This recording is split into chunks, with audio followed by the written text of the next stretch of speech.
Hey, my name is Stash. I do organizational development and leadership development work for a living, and this is my bearded bedside banter, otherwise known as bed talk.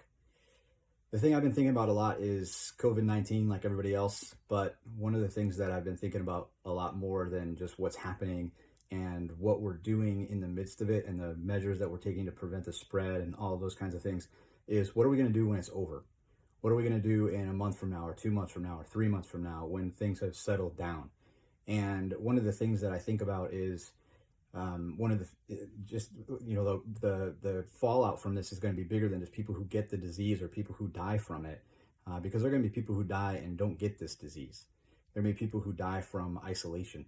There may be people who self-harm because of isolation. And so part of the question is, what are we going to do once this whole thing is over to support and to help one another and to kind of get each other back on our feet, and not just financially, but emotionally, spiritually, interpersonally.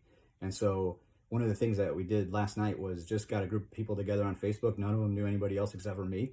And we just had a virtual whiskey night. So we got on Google Hangout and everybody poured themselves a drink and we just kind of hung out and talked to 8 or 10 people. And it was fun. I wasn't sure what to expect. I didn't know if I was going to have to sort of facilitate a conversation, but I didn't really have to do anything. It just kind of unfolded naturally. And it sort of opened my eyes to how much people need that, just to have that continued connection and that continued touch point with people, even if you can't be in person.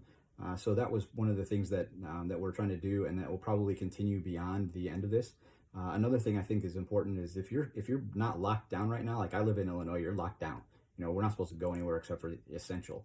If you're not that right now, you're gonna be. So what's gonna happen when that's cleared, when that's over? I say, if you can afford it, tip big. Go to your local place. I mean, you've been hearing that, but those are the folks who are closest to ruin from all of this.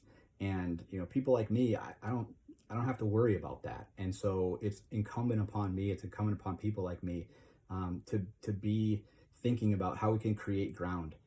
Again, financially, interpersonally, emotionally, and reaching out to people and really thinking about what's happening in the midst of this, but what's going to happen in the future. So just some out loud thoughts about how we cope with it, not just in terms of spread of the disease, but just in terms of being people.